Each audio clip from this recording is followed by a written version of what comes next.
Super. I think we'll start. Thank you so much, everyone, for joining on time and showing interest in this conversation. Very, very warm welcome to you all. We're going to talk about understanding active citizenship through qualitative insights, with especially youth in the focus, and that's the topic for today. My name is Yashna Jham, and with me, there's Akshay Rungta, and we're both part of Ooloi Labs, where we work at the intersection of qualitative data, evidence building, and impact. Our product, the Open Knowledge Framework, helps organizations collect, organize, and analyze qualitative data at scale so that stories, experiences, and insights can inform real decisions. This webinar is the fourth webinar in this series that we are hosting, where we explore the role of qualitative data across different sectors. So whether it's evaluation, education, climate change, or as we are discussing today, which is active citizenship and youth engagement. In today's why this essentially this topic that we've picked, because today youth and young people are driving powerful change, be it on ground, be it online, and especially in communities. But much of this energy, experience, and insights is invisible and often remains invisible, or we only look at quantitative data, which is only look at numbers. And that's where qualitative data plays a critical role. It gives us the nuance, the voice, and the lived experiences behind the action. It helps us understand why people act, how they experience change, and what truly matters to them. To unpack that, we have experts from this field, especially who have worked for many, many years in the space of active citizenship and youth engagement. Pooja, who's joining us from Reap Benefit, is the senior director at Reap Benefit, where she works at the intersection of youth leadership, local problem solving, and data-driven impact. Mannat is the senior director of growth and operations at Make a Difference, where she's building systems for scale that integrate stories, feedback, and reflections into organizational learning and impact. And Anshul is the founder and CEO of Youth Ki Awaaz, a powerful platform that enables young people to speak up on the issues that matter to them. And recently, they've launched the Vibe Report, a major effort to surface youth voices at scale. Thank you so much for taking this time out to speak with us. We are very, very excited to host you all. I'll just quickly also share the overview of what we're going to cover. So essentially, 3 points. However, I feel it's going to go way beyond. So looking forward to that. But essentially, what we want to cover is how qualitative data brings depth to understanding civic engagement among youth, whose voices we are listening to, and who else needs to listen to these voices. The role of storytelling, feedback, and lived experiences in MEL and systems change. That's essentially what we want to cover, but not limited to this. So in case there's more that you want to share, there'll be some time for Q&A at the end of the end of this session, towards the end of this session. So we encourage you to ask questions in chat and share anything that is coming to you at any point of time. And this session is recorded for everyone to even have this recording and additional sources after the webinar. So we'll be sharing all that information that we discuss. In case something comes up, all those documents and links would be emailed to you after the webinar.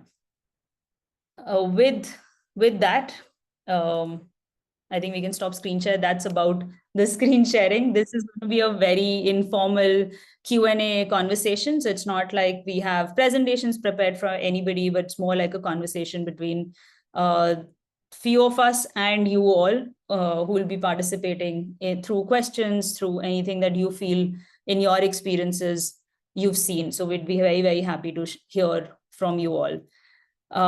Yes, with that, let's get started.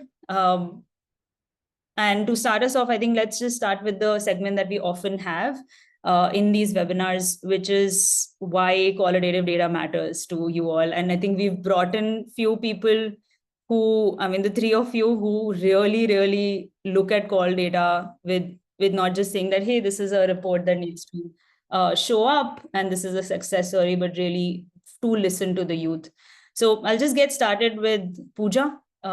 If you can share at Reap Benefit, you are with young people, you're probably one of the organizations which have a lot of data driven organizations.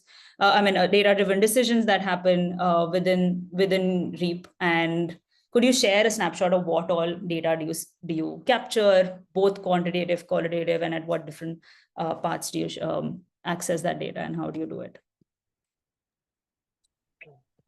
Thanks, Yashna. Rita, thank you for this invitation. Really excited to be here and also sharing space with Mannat and Anshul.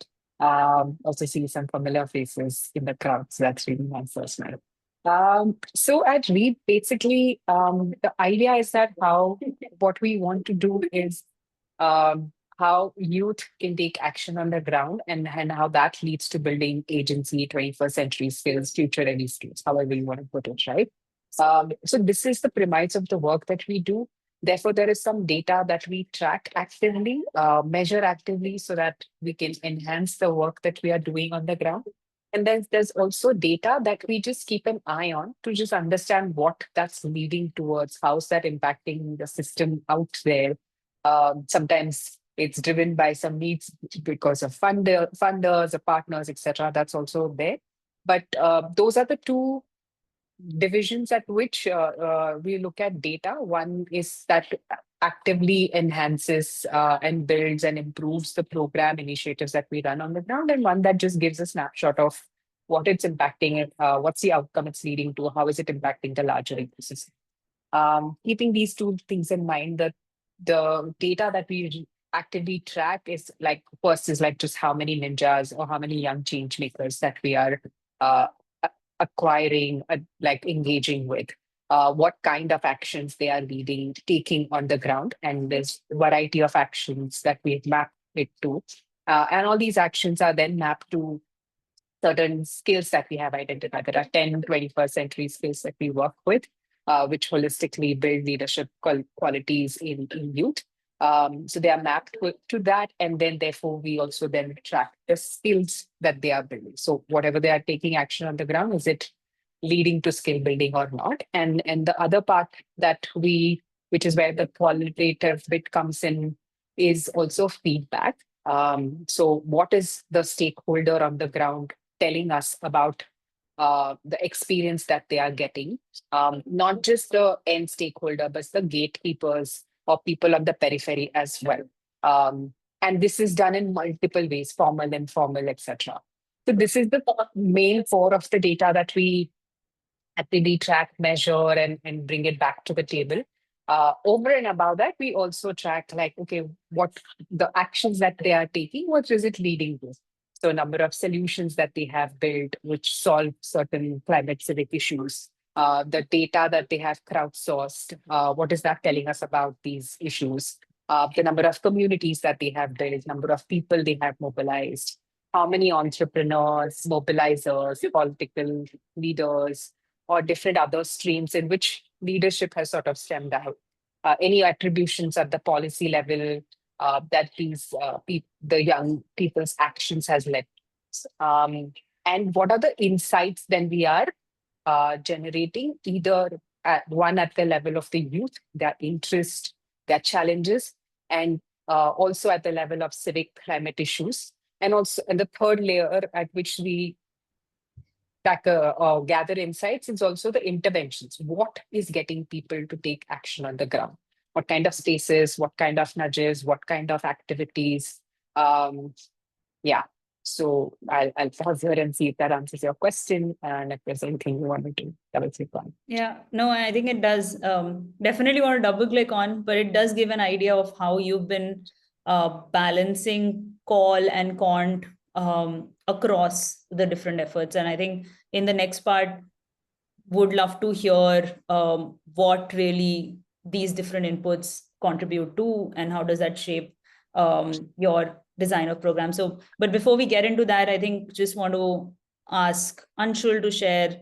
You've recently launched the Vibe report, and it's I think people are really positively taking it, and that is like a significant step in quantifying youth sentiment. But there's a lot of work that you've done, and also the qualitative data side of hearing from the youth. So if you can share a little about what's the Vibe report doing, and how do you see qualitative data complement this kind of national scale of youth inside work? So yeah. Thank you. Thanks so much, Asha. And of course, absolutely amazing being on this panel with Mannat and Pooja. So, I think for us, I mean, for most organizations, when they look at data, they start with quantitative. I think for us, it's been the other way around. For the last 17 years of our existence, we've been a qualitative data platform. People have been writing stories on YK. We've always viewed it like that, right? Now there is a term for it called lived experiences. We used to just call it personal stories.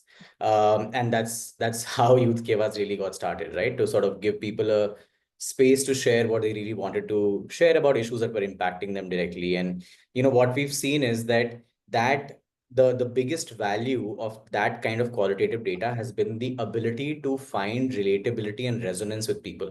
Because when you throw numbers at a person, of course they understand the magnitude of the problem, but they may not be able to as easily relate with it. But when you put a story in picture, that's where the relatability actually begins. That's where the ability to see yourself in the position of the person who's telling the story really starts. And I think that's always been the belief that YK has had, that if we are able to tell enough stories, which is essentially qualitative data in so many ways, then we can build communities of young people, we can start movements, we can elevate the level of civic participation in the country, and so on and so forth. So to flip that, I think now, after all of these years, we realize that we have so much qual data. If we're actually able to layer it with quantitative data, we get a really good picture of what's going on in the country. And that's exactly what we saw, right? So when we started approaching Vibe, I think so for those of you who don't know what Vibe is a civic participation study that Youth Kevas had recently conducted. And Vibe is short for Voices on Inclusion, Belonging, and Empowerment. And the idea behind Vibe really is that civic participation has often been looked at from the lens of voting and electoral participation, but it's rarely been looked at from the lens of identity, from the lens of community belongingness, and from the lens of day-to-day activities, because civic participation is not a thing that you do once in 5 years. It's something that you do every single day. So we really wanted to put data to it, that what does it really mean to be an active citizen on a daily basis? Like, how do you relate with it when it comes to your identity, however you define to identify yourself, and your community, however you define to, put sort of perspective into what your community looks like, and so on. So I think Vibe really aims to do that. It aims to sort of get a deep understanding of that. And I think when we did the survey, we had sort of assumed a lot of things in terms of what might come out, and some of it did come out, but there were things that really surprised us. Especially in terms of how young people view active citizenship. I think it sort of showed us so many gaps in terms of the kind of conversations that we often have as organizations, that we feel active citizenship is a certain thing, but then you have young people who think of it completely differently, and they are viewing it in a very different way. They are satisfied with the way they are engaging with, say, politics on social media, and here we are thinking that, oh, you know what, we're going to make them do X or Y or Z, instead of thinking that we might as well create interventions where they actually exist, or where they are finding validity of their engagement levels, right? So I think for us, Vibe really was, I mean, the point of doing Vibe was to really put that out there. And I think the second thing that we really focused on with Vibe was that in the report itself, we wanted the content call to go hand in hand. So every single major data point that we came up with, we realized that all of it actually has hundreds and thousands of stories on the Youth Kevas platform. So why don't we give validity to the data using the stories that we already have? So we were able to actually marry them really well together. We were able to run very successful campaigns. And now what we are noticing is that many organizations who we partnered with, and many others, like the reason why Vibe is building a lot of interest among our partner organizations, is because many of them are actually using the same questionnaire framework to do their own monitoring and evaluation of how civic participation levels look like in their community. So we have at least 3 organizations that have started on that front, and one government agency that is using the same questionnaire to build a framework to understand, youth engagement levels in the cities that they're working in. And I think the fact that it at the very outset integrates quant and qual together is also helping people, understand a little bit more deeply in terms of what's really going on in a young person's mind, because you can tell a lot using quantitative data, but when you start reading what they have to say, how they're having conversations, it's almost like listening in to how day-to-day conversations are like. That's when you really start to understand how cultures are formed, how narratives are being built, where the shifts need to come from. How do we sort of talk about changing the language, or even understanding the language in many cases when it comes to multiple issues. And we've seen this a lot. We applied the same framework in the on the broader climate change issue lens, and what we realized was that it just helped us understand a lot better in terms of how people talk about climate change, because people are not using the words climate change. They're not even talking about climate change in the way that organizations do, but they're talking about it differently. So it really helps, has helped us listen to people, and build a larger repository of information and data, again all pretty much qualitative, and then go deeper into it to build programs, build interventions that we need to, or our partner organizations need to, as well. So I think for us, it's been call first and then came the quant. And I think that really helped us put a lot of things in perspective as well.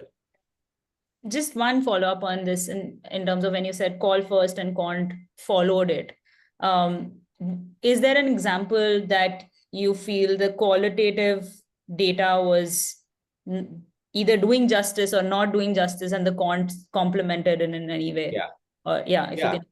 Yeah, no, I'll give you one example that I often give, which is our work in climate change. So, about 6 years ago, we realized that there is a lot that is happening in the space of climate, but policymakers and citizens are not talking to each other.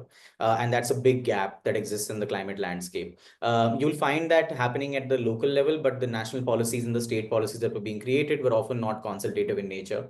And what we really wanted to do was we wanted to bridge that gap, but we understood that it's a very complex issue. There are many organizations already working on it. It's also fairly controversial to work on climate, for various reasons. So what we decided to do was we decided to look at the call data that already existed on YK. So there were 22,000 stories, close to 22,000 stories at that time, of young people having shared lived experiences on YK about how they are dealing with climate change. So our first step really was to analyze that. But so for us, we had everything at that moment itself. We knew that we have everything that we need to go to a policymaker and advocate for a mechanism for them to create more consultative processes when they make their climate decisions. But the biggest problem that we hit was that very often qualitative data of that nature was questioned consistently a lot more than quantitative data. So what I mean by that is we had many policymakers come to us and say that, where are the numbers? How do we know that this one experience from Maharashtra or these 100 experiences from Maharashtra are representative of the 1 lakh people that you're saying it will impact, right? And so on and so forth. So we realized that it only, becomes like phenomenal ammunition if you're able to layer that with quantitative. So the first door that opened for us because of, quant and call work together was with the Ministry of Housing and Urban Affairs, because when we went to them, we went not just with the compendium of the qualitative data, we also had quantitative data that was, layered on top of it. And that led to a partnership almost instantly. So we, like the first meeting, we went in and we walked out with the assurance that there's an MOU coming in the next, month or so. So I think that was a big success. Now I must also say that that also depends ministry to ministry, person to person, decision maker to decision maker. I think we were also fairly lucky that we landed up, at the right time in front of the right person who valued the combination of both. In many other cases, and I don't want to take names, but in many other cases of government officials and ministries, we've been asked to leave instantly. The moment, it didn't matter if it was called together or whatever it was. I think it just also has a lot to do with the appetite of the decision maker in many cases. But yes, that's one place where it really worked for us. Fair. Thanks for sharing that. I think it also validates a lot of why a mixed picture is important.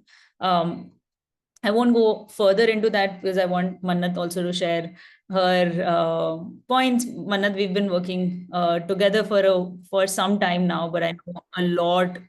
I mean, even before that, you've been deeply involved in building systems at MAD and you've been scaling, like with thousands of volunteers, many cities and working with children.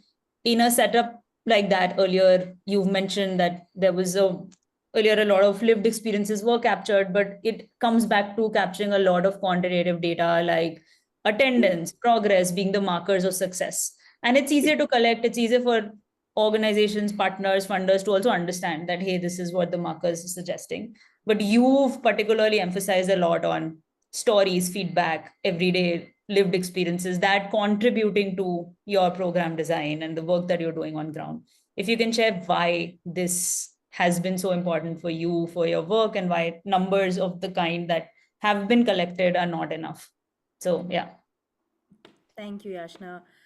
I think very similar to what Anshul mentioned, actually, we started with heavily on lived experiences, personal stories of transformation, both from the angle of a volunteer as well as the angle of a child, that a child who receives mentorship from a mad volunteer goes through these changes.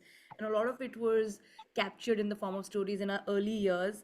And I think same questions, can this be replicated? Can you say it's true for the 1,000 other children in your program? Is it true for 1,000 other volunteers in your program? So that's where even we started to swing the pendulum. I feel like a little too much towards the quant side, where somewhere between, I guess, in the last 7 years, we have focused a lot more on building our systems that capture real time input from the field in terms of quantitative data. Class happened, didn't happen, it's happening on mobile apps, it's happening on WhatsApp. So class happened, didn't happen, who went for the class? Was the mentor who was supposed to go did go, or was it somebody else who went for the class? What was the child's understanding of the concept or what the volunteer was discussing with the child? So all of this was a very heavily quantified, quant based, which we did see a lot of positive response from our funders and donors, especially when you start to get bigger funding. So I think in your early stage of an organization, we don't typically end up approaching from a quant angle, and we think of the theory of change, the transformation for one child, 10 children, 200 children, it's all easy. And then we built the data system, the input system after that.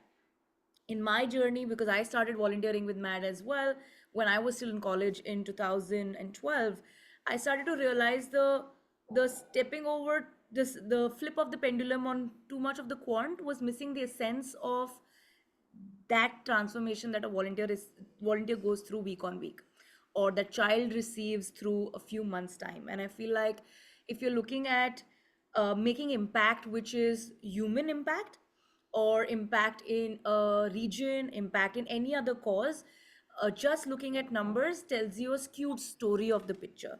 It doesn't Yeah. capture the emotions, the sentiment, doesn't capture, even for a volunteer, this part of my class, maybe I can put a number to it, I'll rate myself 3 or 4. But actually, what was the conversation with the child that helped you understand I did make a difference, or the child needs more support? And that, I think, just quantifying it and putting it numbers does not do justice to that relationship between a child and a volunteer in MAD's context. And I feel when we are working with humans, when we are working with change that is across geographies, across the country, maybe globally as well, just numbers do not give you the picture. So I think having both together and the data speaking to each other gives you a much better feel of what is it that's happening in the organization with one beneficiaries from, as well as drawing patterns across the stories in the whole landscape around your global impact or your regional impact. Super, super interesting. I feel like why don't we go in depth of that a little, and then that leads to our next segment also. But before we do that, Mannat, your volume is a little low for me. Okay, is it better and now? I Check. Yeah, maybe there is an audio setting which lets you increase the volume of the mic. That might help. I'll just set up in the meantime of the next part, which is also to understand how does this qualitative data lead to action. And since Mannat, you just shared your journey of firstly understanding the balance of call and quant, you're also in the process currently to embed this qualitative data from volunteer experiences through storytelling into the MEL framework. And that's a very unique approach. If you can talk a little more about that, and what does it mean when these worlds meet, and are there any frameworks that you're following? Like, what's the process? Is it experimental? What is it? If you can share that a little more. Yeah, I think I call this project as a big bet internally in the organization. Like you said, it is unique. It's not something that one we have done ourselves, but also we haven't yet come across other organizations who've done both of these hand in hand. So the hope really is that through this experiment and the big bet that we are taking, we're able to build a picture which decentralizes decision making at every community's level, right? Which is not sometimes high level of quantified data needs an expert who knows how to read this massive report, understand what's happening across the country. Maybe somebody who is in my position who's looking at the national data, but actually when you're working in movements like MAD, like REAP, but like Youth Ki Awaaz, where there is so much regional diversity, the decision making needs to be shared with the decentralized team. And I feel like that's what's the missing gap that we are trying to solve from, which is it's from a report. Yes, I'll be able, with just the quant information, I'll be able to make a report for donors and funders and, maybe stakeholders with our school partners, our childcare institution partners. We'll be able to make those reports and that'll be satisfactory in many, many cases. But what would be missing is that community organizer or that volunteer being able to make a decision on what do I do with my 5 children, how have I be performing based on the numbers, but as well as my stories. And that I feel like um, will solve for this massive gap on decision making when you're scaling as an organization. Today we are working with 5,500 children, but we aim to work with 3 lakh children in this decade. And I feel like decision making, if it keeps getting bottled up to somebody above me and somebody above me and somebody above me, for a volunteer to know how should I operate, for a community organizer to know what is available to me to make the best decision I can in my capacity, that's what we are solving for. So essentially, you're decentralizing this whole power of decisions at a city or a center or at a level where your community organizer works. Also for others, context, the way you work, if you can share, so it also fits in. But just to add that is the lens that you're applying, which is at a unit that is working for you. How can decisions be taken, and what kind of decisions, Mannat, if you can share a little? So just the setup and the kind of decision that you feel a CEO could take. Yeah, I think I'll start with the context first. Working with young people, I think you mentioned like young people are taking lead in solving some of the most complex problems. I feel like young people have forever been at the forefront of change, right? And if at all, us now who've been in the system for maybe a decade or more without revealing any of our ages, if we've been in the system, what's that one thing that we can offer through our own journeys that the future leaders can take forward? I think that is this humongous experience data that we have been sitting on and captured in the form of stories as well as data inputs, numbers that are easy to understand. So I think that is one big thing. So I truly believe that young people have always been at the forefront.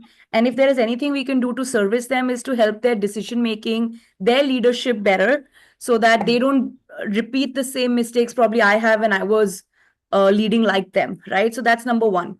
Number two, the way it operates is MAD has volunteers. One volunteer is supporting, say, a journey of 5 children.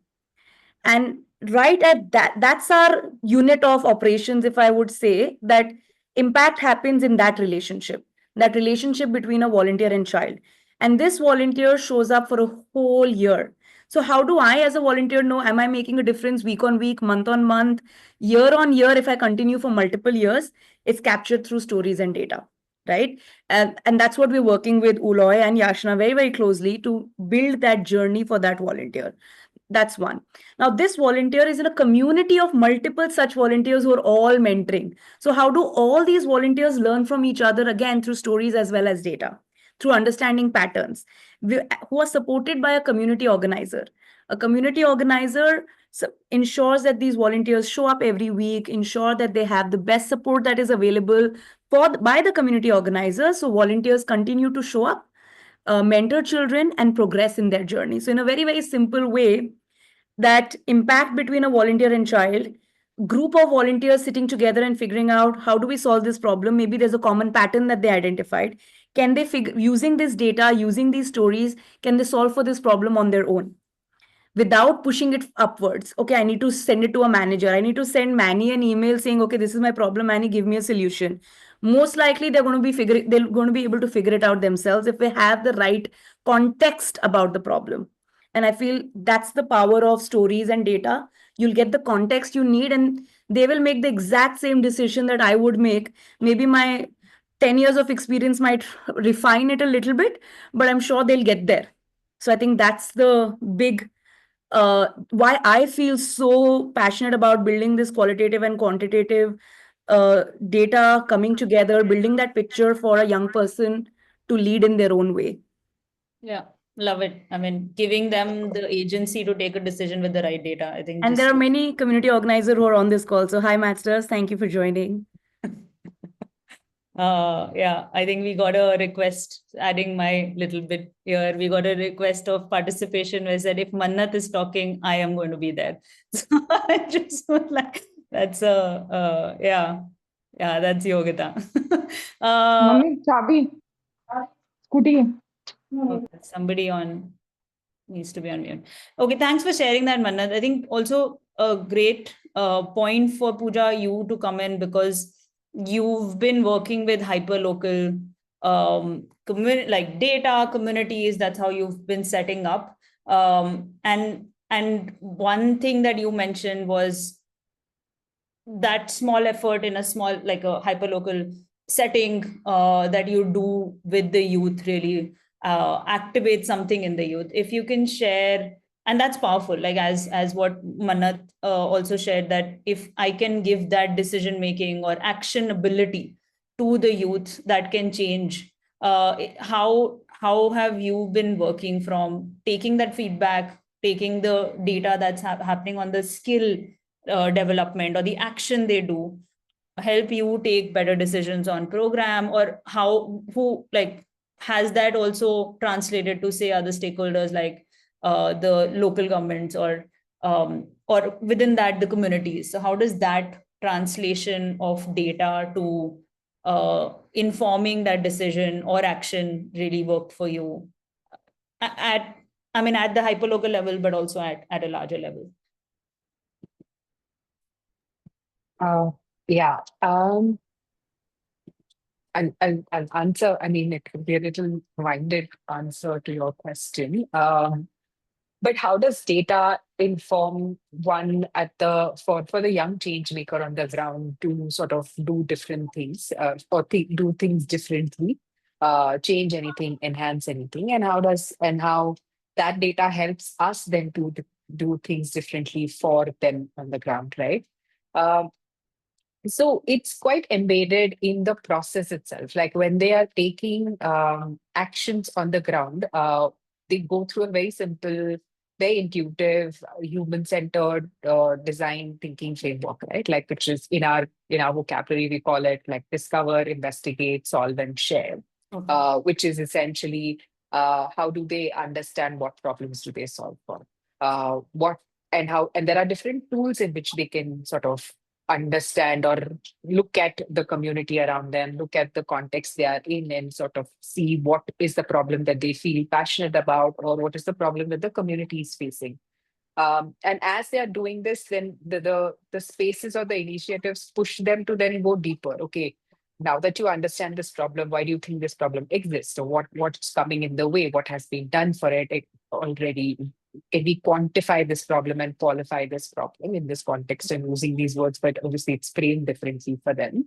And then invariably they have to go in deeper, like research about it, think about like surveys, questions, and collect data, and data not just like quantitative, but also speak to people and understand what their challenges are. Um, and now that you're sitting with this data, what do you do with it? Like, how do you understand? How do you analyze? How do you derive insights from it to come up with solution? Now, all of that I'm saying little in a simplified manner. Obviously, there are a lot of iterations that go behind it, and then come up with the solution. Sometimes they jump to the solution, and we let them. Um, because the best way to understand whether a solution is working or not is to implement it. So we let them jump to the solution. They implement it, they say it's not working. Then the reflection comes in, okay, why do you think it's not working? Because I didn't understand the stakeholder well. So now what do you want to do? I want to know why, like, why he or she didn't use this solution, or why they didn't put garbage in a certain section of the dustbin and in a different section. Okay, so go back and understand. So this is how they themselves use the data. The process itself allows them to use data in both formats, quantitatively, qualitatively, and in its lived experience itself, like many people have referred to it. Like they're going through the process, they're implementing it. It's not a simulation, it's very much real. Um, and it's hard. Like you face rejection with solutions on your face, and then you are where you don't have any other choice but to go back to data and insights and sort of build on that. Now, as they are doing it, it also we also see like what's I mean from a skill lens, we also are consistent. We do a baseline end level, and then through that we not just assess them on certain skills in terms of like parameters, rubric, etc. But we also ask them like what expectations they have, what kind of problems they want to solve, uh, what are they looking to gain out of it, and then embed that. And that's done like again, we follow our own discovery process and discovery and investigation as they go through that process. Um, so that's how then it keeps informing. Like we have a skill assessment going on, we have a feedback going on, and it comes back and which is why it's hard to explain, or it's not a program. Then it's a very iterative process, prototyping process that they go through. Yeah, so that's how the data involves. Like I think over the time now, because the last 10, 12 years, there are some 1 lakh change makers who have taken action on the ground. It's just led to a lot of data that we sit with. It's led to a lot of solutions that we sit with, which are very contextual, localized, which need that flavor, and therefore the implementation of it becomes easier. Now at an org level, therefore, we are seeing how does this data then can be shared back with the larger ecosystem where they can use this data. Now, the first thing we started, I think our reap benefit journey has been quite opposite to what Matt or even Pawar shared. Like the organization, the team started with very much like quantitative data. This is exactly what we are collecting. But over the time, this data was, okay, you're telling us a lot of data, but we realized people wanted to hear stories. Data builds a certain credibility, but after that, people don't want to see that data. They just, okay, we have established your credibility. Now you tell us what the story it's telling, what insight it is telling you. And that's why in the last 2-3 years, we have moved a lot from not moved, but added a lot of layer of this qualitative piece, like insights, intersectionality across data points that we are collecting. So the crowdsourced data that we have on climate and civic issues, what is that telling us about the infrastructure in Bangalore? How is garbage issue talking to a water issue, talking to even sometimes safety issue in the city? How is Bangalore's water issue different than Assam's water issue? So this kind of intersectionality is what people are looking for now, and they have started working on that through our Samaj Data collective initiative. At the same time, people want to know, what do you like? You've worked with youth for so long. What are youth looking for? What are they interested in? Why do they come for your gatherings? How and what gets them, what the mobilization, right? How does the mobilization happen? What drives mobilization? So we've started putting out these insights in different forms based on the data. And that has informed a lot in the last 1 year for our gatherings also. So our the SolveCon journey, but okay, let me pause. No, I just want to hear an example on this point when you said that our insight informed your. Yeah, I was just telling you through that example. So so at the beginning of last year, around exactly this time, we were like, okay, there's a lot of action taking happening, but there was a lot of feedback coming. We were also realizing that pure network and connection, while it happens as the action taking is happening, there's an added, just informally doing that is also important, which is where like a regional gathering, which we've been mulling over for some time now, that idea sort of came up and we started something called a SolveCon last year, which is like a regional gathering of young change makers where they connect, learn and play together. And this is what we understood. So we started one with Bangalore. We did it. The way I envisioned it, it didn't sort of pan out that way. While we got good insight, we got good traction, engagement, but it wasn't way we wanted to talk. So we went back to the drawing board. We understood why are youth not coming on time, or why are youth not engaging in all the activities? Why only towards the end the energy was supremely high in the room versus when it started it wasn't. We had a celebrity, even then it didn't work out. So these questions, and we spoke to a lot of young change makers. And what we realized that people need agency, people need choices, people need flexibility, but within that flexibility, people need very specific instructions. So these were some of the learnings that we had. So when we started in Bangalore last year, we had about 70, 80 people attend the event. There was a decent feedback. Then we went back to the drawing board, we iterated, and then we ran 5 different iterations across Punjab, Mysore, Maharashtra, and came back to Bangalore in month of April. And this time when we did, like by the time we reached Bangalore, the numbers had reached 300, 350. The feedback was like, we've got some 100 NPS, etc. I was not expecting that in Bangalore at all, because there's so much available and access people have right here. But throughout every iteration, so we did 6 iterations of SolveCon this year. We went back and we asked and this was purely like the data was telling us, like all the data points were like, good.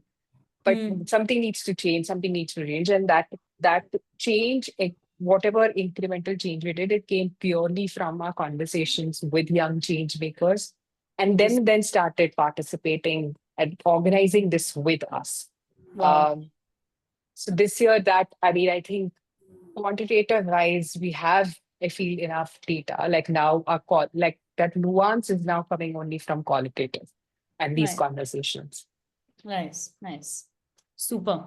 Thanks for sharing that. And thanks for sharing that example also. It just adds to what kind of work is happening and how it's been used by you on decision making.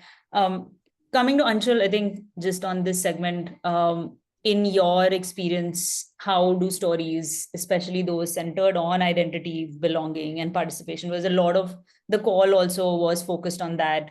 And the Vibe report also shares a lot of that. So how does that shift public discourse or policy influence? You did share a little bit on the meeting that you had recently, but a little more on what do you think is the potential to change when it comes to including this data point into, and when you start listening to the data from the youth. Yeah, I think, just to echo what both Pooja and Mannat have already shared, I think, the first thing that sort of happens and what we've realized a lot when it comes to, stories and how they sort of help shift the public discourse. So I'll talk about the public discourse first. I think first thing that we've realized is that stories and qualitative data always humanizes the quantitative part, which I think is extremely important, for it to happen. Because until and unless you do that, you're not able to, like I said, the first point I had made, you're not able to build relatability, with an issue or with a, policy issue, public discourse, whatever you might call it, that you're working on. I think the benefit of doing it around identity and belonging is that it provides a deeper insight into the complexity of our society. And I feel like that makes it even more important, because oftentimes we see young people as a unit, but there are units within units. And they are sort of defined by, the geography they are growing up in, the caste that they're coming from, the religion that they're coming from, their economic background, and so much more. There are things, these are just the basics, right? Gender plays a very big role, sexual identity plays a very big role. So I feel like the moment you go to identity and belonging, it gives you perspective into the complexity. And the reason why it's important to understand is because, I'm sure Pooja and Mannat will, also say this, no one program fits all. There's no one size fits all kind of an approach with young people.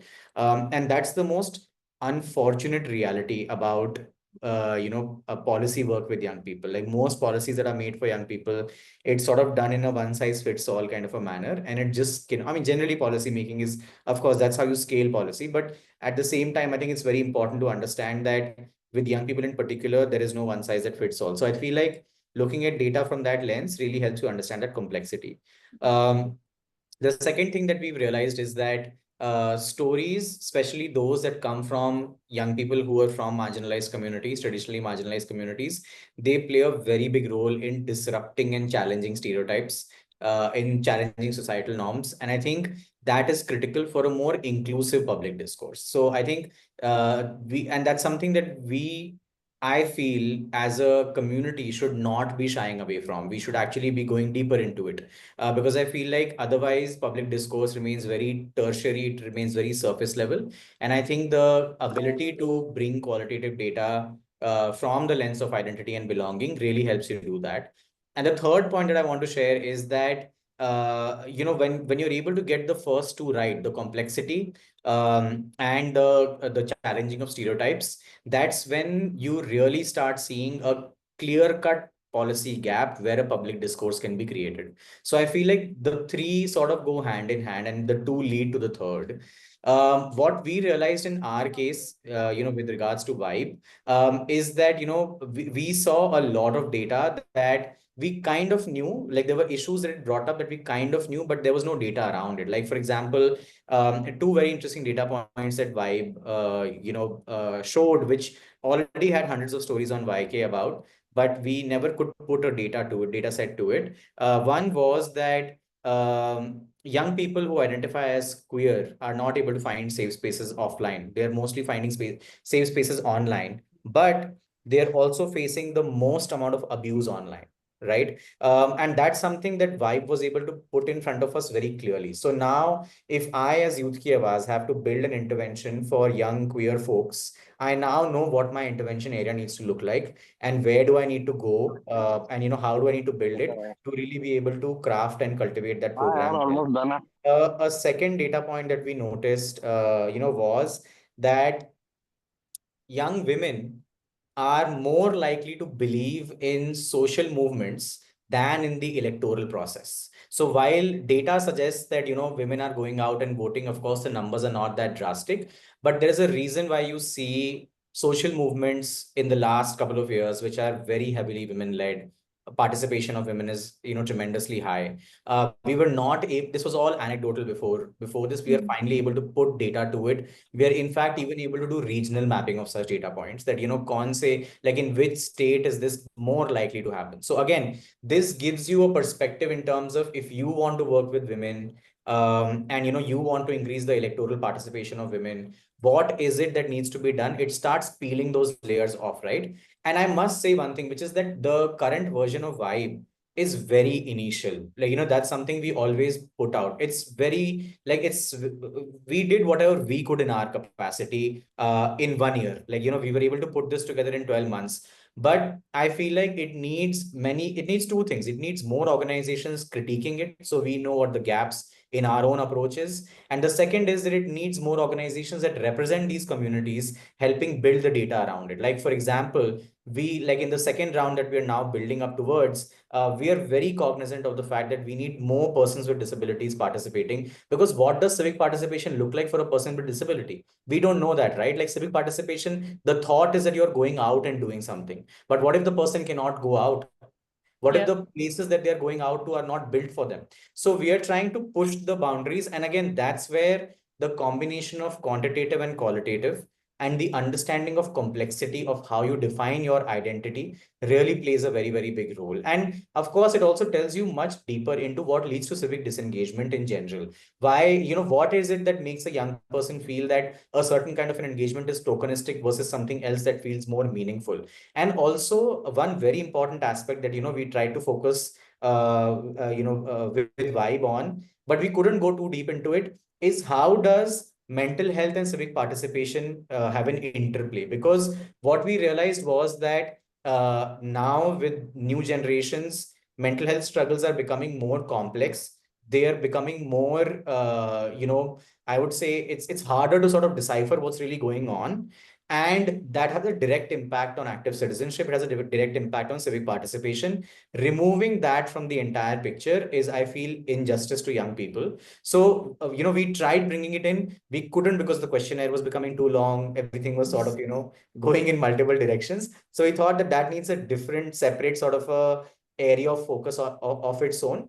But this is why, the couple of points that I mentioned is why I feel like the lens of identity, belonging, and participation is absolutely critical when you think of public discourse, policy influence, civic participation in general, and so on. So the more complexity you're able to understand, the better your programs, your interventions actually become, is, what we've noticed. Fair. Thanks for sharing. I think a lot of insight here, but also a lot of, I feel a lot of you have shared what, to some extent, to what this data can do at either at a local level or a policy level, or what's missing in this data, what we can go in depth also. But just to put these insights into maybe a different package for us to understand. And this is something I thought I'll break this segment down to between the three of you, but I think it can be a single chunk of who do you think are, other than the youth, like youth being the primary voice and primary data provider in this case, or like they are the ones who are actually sharing all this data. Who do you think can benefit or benefit from the qualitative data that is collected, that's available? So just an open question to all: when you are collecting and sitting on this data, which is available in different forms, either within an organization or in the case of Youth Ki Awaaz, it's all out there. Who do you think are the users of this qual data beyond youth? So are there examples like funders, policymakers, and who else? And can you share how can they use this data? So this is open to all of you, whoever wants to go first. Okay, fine. I'll jump in. Okay. I think to start off with, we have a lot of this data internally, but there are two ways, right? One, how does an organization use this data? Anshul and Pooja both spoke about program improvement. I'll tell you, I'm sure Anshul and Pooja have experienced this in their own journey. Is in our early stages, we would, as an organization, you would become very reactive. You would hear one feedback, which is like telling you that, okay, this something is not working. And suddenly everybody would shift priorities saying, this bad feedback or this negative feedback has come our way.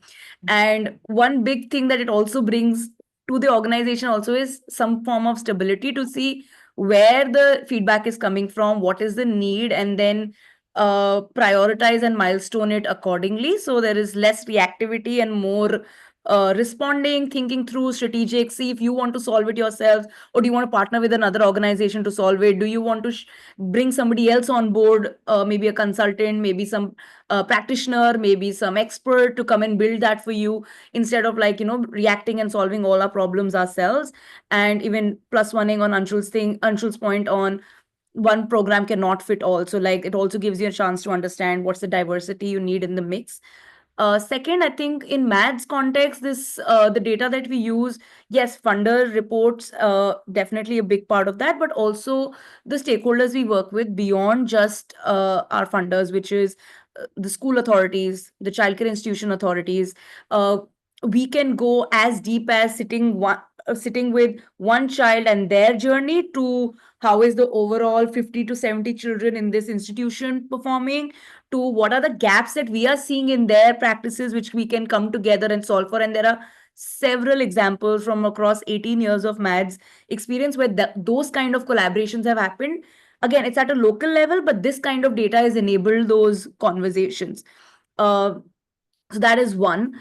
That's the second user. The third is, I feel we are also looking at what's in the future. It is helping us build a better clarity narrative around what is the organization's future and the direction we want to take from a strategic point of view. So not just reacting and responding to feedback that we're getting to improve program implementation, but also 5 years from now, 10 years from now, what are we seeing as our possibility, and taking that decision not on the basis of just pure vision, but backed with data and insights. So I think these are the three ways that we are currently using data.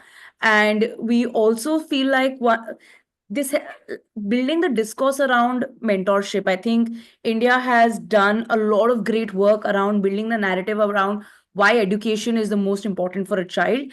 But as we talk about, and Anshul pointed out around mental health, right? The mental health challenges our current generation faces, not just youth, but also children. A big part of that solving is having a mentor in your life. I've had a mentor in my life for as long as I remember, but without even using the word mentor. What is that mentorship relationship? Somebody who's there to, somebody you can reach out to who's probably a few years older to you. It could be a sibling, it could be a cousin, it could be an aunt who's cool aunt, or your friend or friend's sibling, whoever you feel safe around to share that, hey, this is what I'm struggling with. Can you help me? And with your few years ahead experience, you can probably guide me in the best decisions, because you don't want to listen to parents, you don't want to share it with your peer groups because it might embarrass you, you might not feel safe around that. But having that safe relationship helps you take some fundamental decisions of life. My first job, which was not at MAD, was taken by a mentoring conversation I had with a friend I made in MAD who was 5 years older than me, right? So I think these mentoring relation, and I feel if we are able to capture the impact of a mentor in a life of a child, but also volunteer's life, we will be able to build a better narrative around why every young person can be a mentor in another person's life. And it's an easy to do, actionable. It's not so big, it's not so heavy. A few hours a week, and sometimes it's just a phone call once in a while as people grow older. I feel like that is the power that we are sitting with, which can potentially bring mentorship and care as the forefront for what children need and young people need, along with education, because education alone will not solve, especially in the generation of AI and what jobs are there to offer. I think you need more conversations, more safe spaces, which can be provided through a mentor. So I think that's also a big possibility in which we can use the years of experience, information, data, and stories that we have access to as an organization. Passing on. Yeah, thanks for sharing that. But yes, Anshul, Pooja, whoever wants to go next. I think you unmuted, Anshul. Go for it. Yeah, no, go for it. I'll go after. Okay. I mean, I think just building off of what Mannat also shared, like what I was telling earlier as well, like a lot of data, a lot of impact stories we were sitting on, but um, interestingly, like a lot of conversations that I would have, majorly Kuldeep would have with different people, the last 2-3 years, be it funders, be it donors, be it even influencers, supporters, have been asking like, okay, but can you all share more insights? Can you all contribute at the ecosystem level? Can you contribute? So they were like, what is this? What does this mean? Contribution at the ecosystem level. And I basically then took up the exercise of talking to these 20, 25 different people saying that, okay, y'all are telling us what do you want, like you want us to contribute at ecosystem. What does this mean? Um, and then what we realized is that people just wanted to hear insights which are very nuanced, which comes only when if you work at the grassroots level. When you work with youth in and out for 15 years, you understand that stakeholder better. And they just want to know, and it's like, okay, why are they coming to spaces? Why are like mentorship is one big thing for us also. So what within mentorship are they interested in? What kind of challenges y'all are facing? How is a tier 2 youth different from a tier 3 youth, different from an urban youth? Like what eh, eh, we didn't realize because we are so much into the weeds, but youth is an enigma out there and everybody wants to understand what is it. And everybody wants to understand, wanted to know the nuances. And that's where this insights from action or putting out more stories from the ground, which are very raw and real. Um, our own experiences of working with youth. So who was interested? A lot of funders were interested, not just because you have the eyes and ears on the ground, we want to know. Other partners also, like, this is what we are realizing about you. Do you feel the same? Do you have the same experience? So a lot of validation and resonance, and then maybe collective efforts towards it also. So a lot of partners who are working with you, a lot of partners who are working at the top level, like at the policy or top down level, to say how do we bring the voices from the ground up in an authentic way. How do we include that to round up our data that we have? Yeah. So those people wanted to hear, and it was mostly the insights at both policy, the civic and climate action, and how is it different, how this issue looks different at each local, hyperlocal level. And it does look different. There are very different challenges that people in every context face. And youth, like what skills they are looking for, what is life skills, what skills do in this right now in this age and time are called future ready skills. Lot of people, like mental health is such a big revelation for us also in the last couple of years. People who take action on the ground, people who do things with their hands and involve other sensory things have had great impact on their mental health like who are involved with. So this was one revelation, and this is another piece that people want to understand better. Is it really? Tell us more. So yeah, I think those are the pieces. I'm sure. Super. Yes, I'll try and not. I mean, Mannat and Pooja have actually covered everything, to be honest. I think I'll just add one thing, which is that, of course, there are benefits that funders have, significant benefits. It can help them, fund the work that's going on better. It can help them make better decisions generally around their portfolios. Same with policymakers, right? I think if there is a policymaker that has the appetite for data, and there are many who are, very open to sort of accepting data.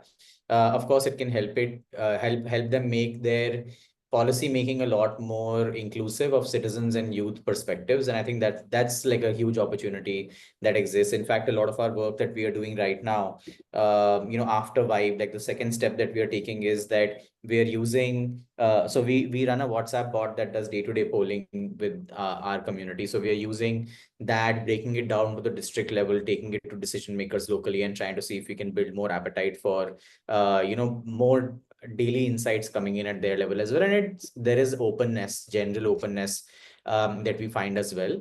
I think the one thing that is not related to what you asked, Yashna, but I'm just going to put it out there is, and I'm pretty sure that Pooja and Mannat also, hopefully will agree, is that, it's important to collect data, but data of any kind, qualitative or quantitative, but each of the segments that we discussed, right, funder, policymaker, internal teams, any impact cannot be seen in the short term. It's only long term, right? Which means that for a young person who's participating in giving you that data, it could lead to short-term disillusionment as well. Because, when you give data, when you're sharing a story, when you're responding to a survey, you are doing it with the hope that something will come out of it. Because neither of us are giving people money to fill surveys, right? Like the only outcome is that something might change. And being a young person also means that you're fairly impatient about when that change will happen, right? So I think the other important part that one needs to think about is that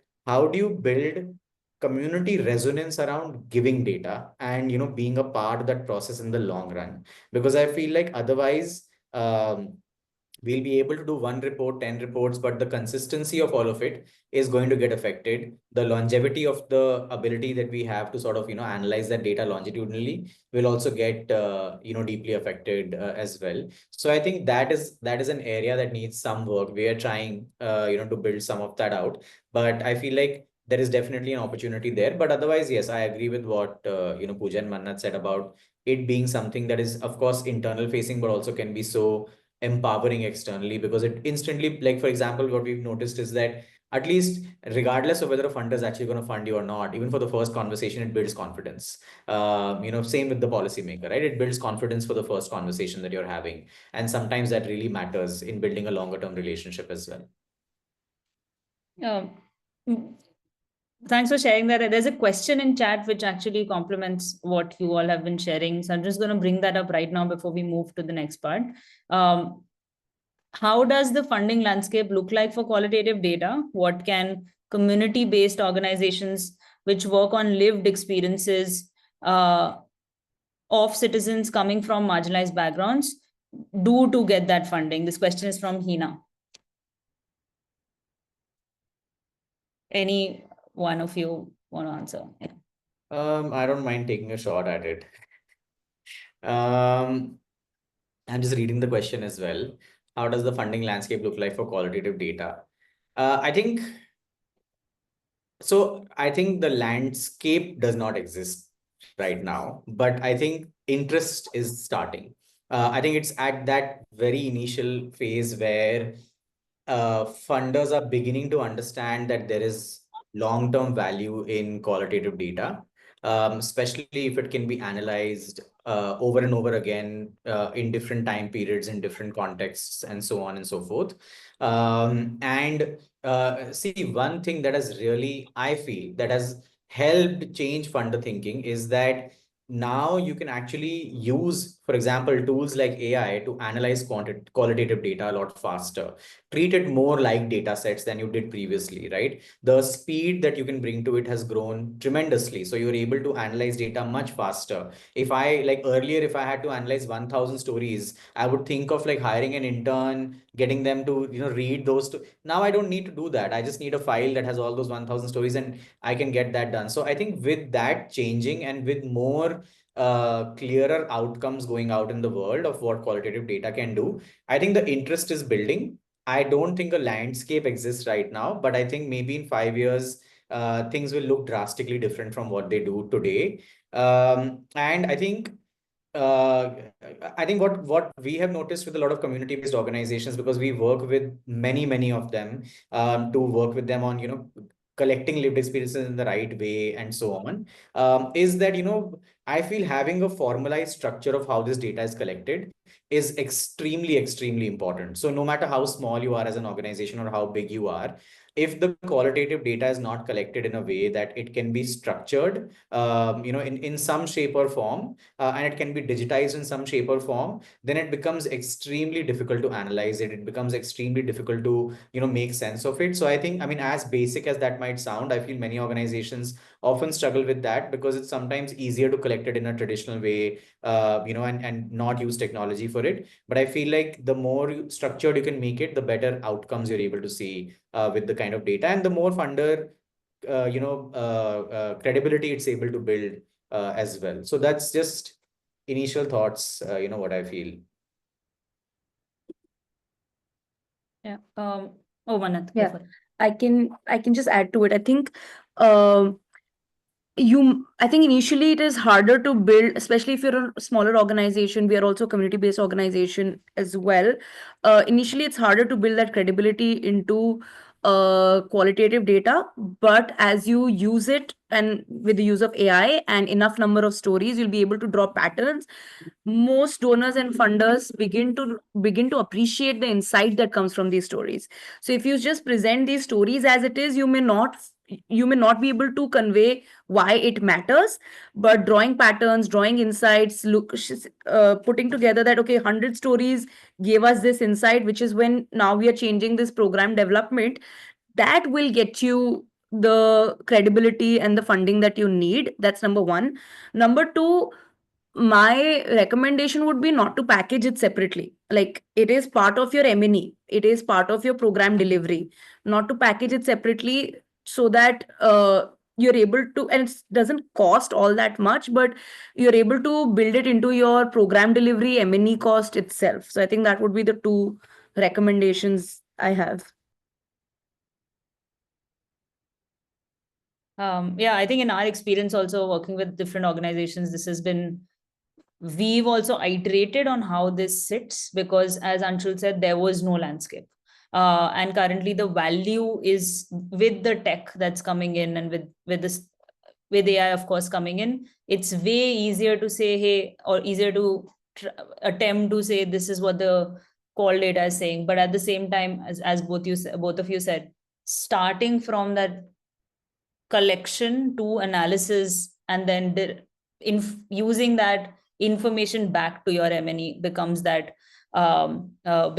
lens of or like completing that loop. And the stuff that we've been also exploring with the open knowledge framework is actually on those terms, that how do you really bring in that mechanism of from collection to analysis, and then informing decision making back into your program design or policy incentives and such. So I think just I wanted to add to that bit.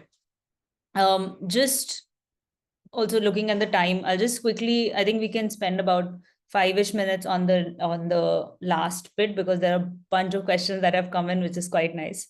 So want to leave some time for those questions as well. And one of the questions was actually will get answered through the segment, the next segment that we have, which is when an organization is smaller, it's easier to also hear from the ground what is happening. It's easier to get your ears on the ground. But as we scale, how do we maintain nuance at the same time? How do we have the trust for when it comes to youth? And Mannat, as you said, you're in the journey of, say, going from 3,500 to lakhs of students. And there is a balance that you need to achieve when it comes to, and of course, tech plays a big role. And that's what, when you're scaling, tech informs. So starting with you, Mannat, just to understand in the steps you're taking, how do you ensure what are the trade-offs when it comes to quantifying qualitative insights? How do you ensure there is still spaces where you can find nuance and trust for youth? Yeah, I think trust is upfront. I think there was a question also around it. How do you ensure it's safe? I think all of us, REAP, youth, I think we've all put data security and trust as like the forefront of building and collecting data at our end. So without, and I think making sure that it's explicitly mentioned is a role that we need to play as an organization. The individual stories, what is viewable internally to the organization, what is viewable outside, how does that get represented, how does that get visualized? I think that's a responsibility as organizations we need to take, and we do take. So that is one part. Trust, I think the other part of trust comes when action is taken on feedback that is received, when it's not just about data privacy, and that is a big role. And I think that's a non-negotiable almost. When you're collecting any form of data from people, that's a non-negotiable to have data security. The other part of trust is when you take an action around it, when you make sure that you're responding back saying, I hear you, and this is what we're doing about it. It's I feel, because I've been on the receiving end also, when I keep filling surveys and I don't see any change, I don't see anything shifting or anything shared back with me. Okay, this happened because I filled this survey, or this happened because I did this.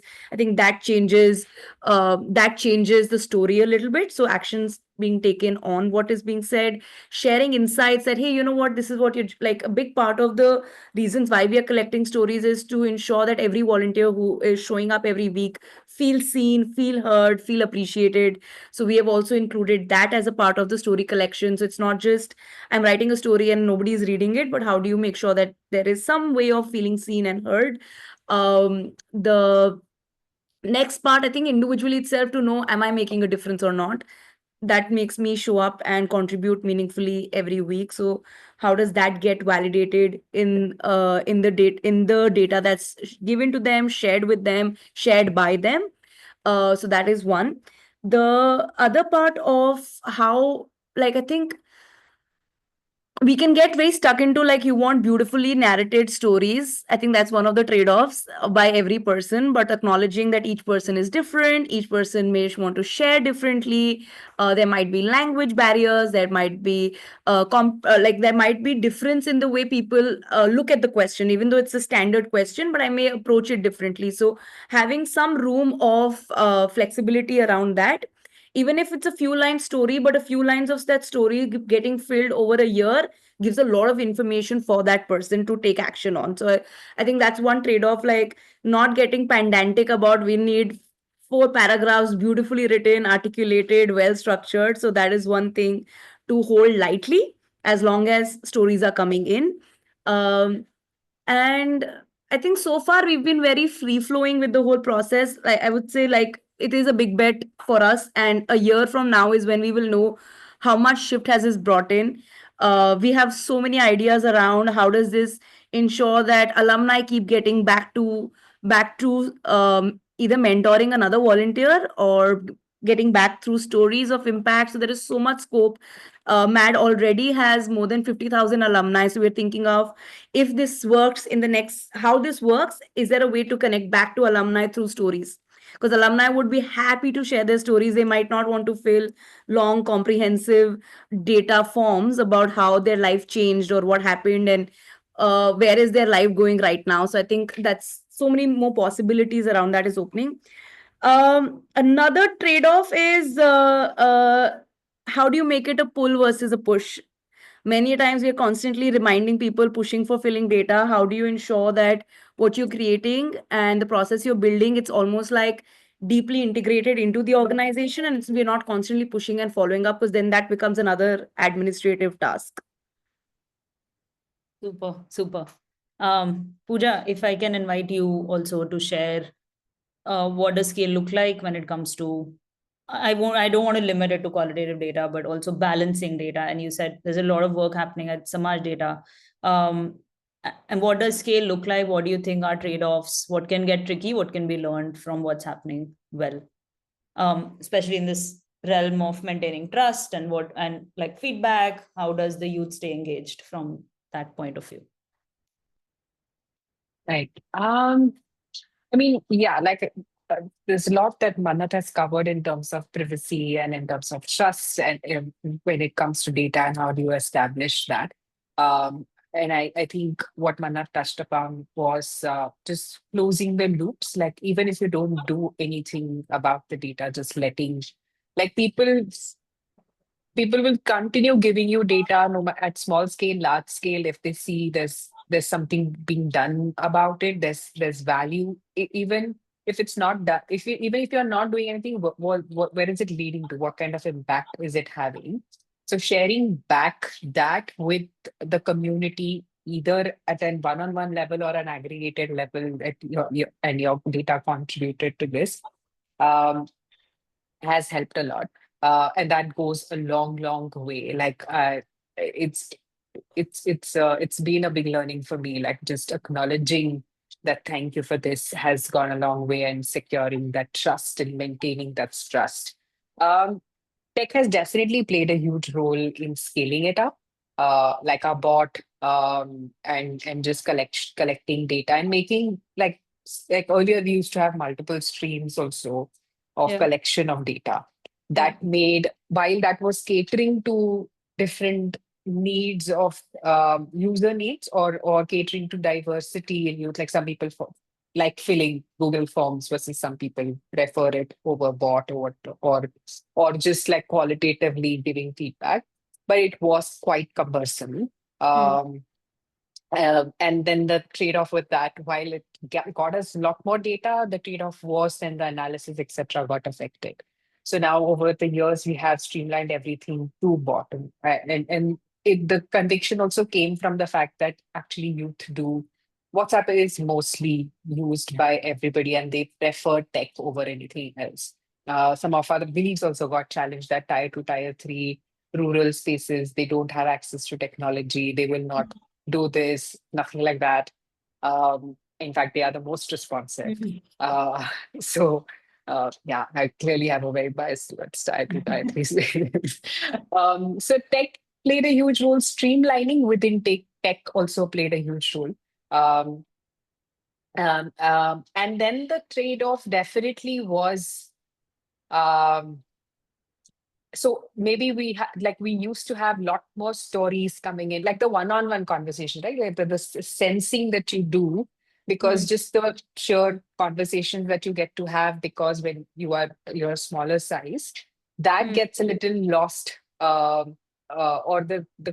then you have to put additional effort and intentionality in doing that. Earlier, it would just happen. So because most of the team was on ground, they had time, they could engage even after a gathering, etc. People could stay behind, and now with scale and with the enormity of everything that we do, that does get impacted. So then, what are some alternate ways in which we can still get those kinds of nuances, or can we intentionally then make space for it? So that mindset had to set in within the team as well. It wasn't happening as organically as it was happening earlier. Um, and with that qualitative also, like I think the other, and this is very much still work in progress, it's not where we would like to be, is internally, like there is a layer in the organization where people have either naturally built data orientation or have seen the value of it, and therefore always keep data at the center, be it qualitative, quantitative, but not everybody does. So how do you build that? And that in itself is going to solve it. Then you will invariably go and get data, be it qualitative, quantitative. So my focus is then how do we bring data back at the center of every conversation? I'm also not it doesn't, like qualitative comes easily, quantitative doesn't come as easily for me. So it's an intentional effort to build, and that's true for many of the other people in the organization. I think that's the core crux of it. If everybody in the organization is data oriented, then invariably all sorts of data will start coming in, gets analyzed, used, etc. Nice. Yeah, I know we're short on time and there are a bunch of questions, but I feel there was one question targeting the two Anshul. So just gonna mix a couple of those questions, but just also responding to what has come in. And since you focus a lot on online participation, or we've at least spoken about that currently, and that's more accessible to, I think, youth has opened up a lot on online engagement. How do you think that participation also leads to engagement that translates change on ground? And on the flip side, how do you build trust among young people to know that their voices genuinely matter? So just if we can wrap up with this and maybe take a 2-3 minutes extra for this, whoever can stay, we can just close with that. Sure, I'll try and be quick with it, though it's very difficult since the question. I know it is. It is a big one. But okay, I'll try. I think, I think it's been proven that online conversations have a very real world impact. It's been proven again and again and again, be it negative or positive. We've seen movements shape up online that translate offline. We've seen we've seen that happen over and over again. Like I feel like the easiest sell for me in the 17th year of Youth Ki Awaaz is this, that conversations had online can have an impact on ground. And I think that was the most common question I used to get when I was starting, which is that if it's online, it can't really lead to anything offline. But I think that's been proven wrong. In our case, we've seen this over and over again that, really powerful stories told online can lead to communities coming together, can lead to, a whole movement sort of building up, right? And very real world consequences on people, on policy, on, various other sort of aspects of society. So I feel like that's definitely very consistent, something that we have seen quite a bit. And one thing that I will definitely share is that what really matters is the ability that organizations have to build these communities that are safe and that are trustworthy online, right? So you mentioned about trust. I think what really, like one thing that we focus a lot on Youth Ki Awaaz is that how do we build youth? Because I mean, so just for context, Youth Ki Awaaz is technically not a full media platform, but it's also technically not a social media platform. It's technically not a DevSec organization or like blah, blah, blah. So it's a mix of all of that, right? So I think the reason why we've chosen to be a bit here, a bit there is because I think trust was at the center of what we were trying to build. And we wanted to really make sure that when somebody hears that, you are writing on Youth Ki Awaaz or you're expressing yourself on Youth Ki Awaaz and they're talking to somebody who's also doing the same, there's an instant community connection that is formed and you're able to really come together because you're a part of one singular idea that speaking up really matters and it can lead to real world changes. So I think we focused a lot on building that trust. And if you see our core community, that's actually what you notice. Every single time we organize the Youth Ki Awaaz Summit, there are 3,000 people who show up because they've been writing and this is the first time they get to see each other and they get to really, come together as a community. We see this in our community meetups as well. We always have more people coming in than the number that we can actually manage, and so on. So there is a very real world connection that you're able to draw. I think the second thing is that this is a conversation I was actually having with a funder, which is that in a lot of the work that we do, it's not like we're building a program, right? It's a platform that we have built. So how do you measure the levels of confidence and trust in a person? Because I wrote today because I wanted to say something and then I'm not going to write again for 3 months, then I'm going to write again. So it's very difficult. So in our work, the most difficult thing for us has been to consistently measure if actually been able to raise the level of confidence and trust in our community. And I think after 5 years of struggling with figuring it out, we finally made a very unique monitoring mechanism, which I think is fairly unique to just Youth Ki Awaaz because of the nature of the work that we have. And that actually has qualitative data analysis at the center of it, because we are really able to measure the rise in confidence depending on the choice of words, the way a person is talking on day 1 versus on day 300 and so on and so forth, right? So I think what we've really focused on is building that trust and confidence in our community between people and generally in the world when it comes to their treatment of YK as an organization as well. And I think that really is at the center of qualitative data. You really get access to insights that you otherwise would not, and you otherwise would not be able to understand them as deeply. So I feel like that's really something that has set it apart for us internally. Like we've gained more confidence in our work since we started doing that. Our team has been able to, focus a lot more on the kind of outcomes that they wanted to after they started looking at data, from this lens. And I think that's really a good outcome of what qualitative data can do and the kind of impact that you can really have in the real world as well. Of course, like I said, I can keep going on and on about this. And I saw a couple of questions that I was really wanting to answer, but I held myself back, especially around social media and things like that. But yes, I think this is probably another panel discussion we need to have on that. Yeah. I wish we had more time. Actually, there were some really interesting questions, but we've noted the questions and we hope, and I think we do have your emails in case some of the panelists want to answer that offline. We'll try to make the connection. So I know I at the beginning promised that we'll have some time for questions, and I'm really sorry that we don't. But thank you so much for everyone to participate and actively share your thoughts and your questions. And also thank you to all the speakers here. Really, really, really grateful to you all for taking this time out in this chaos of whatever is happening at all day or at your end, as well as the great work that you're doing. So thank you for taking this time out, and very happy that this conversation went into the depth it went to. I thoroughly enjoyed. I hope you all too. But yeah, once again, thanks for this time. In case anyone wants to share some last bit, please.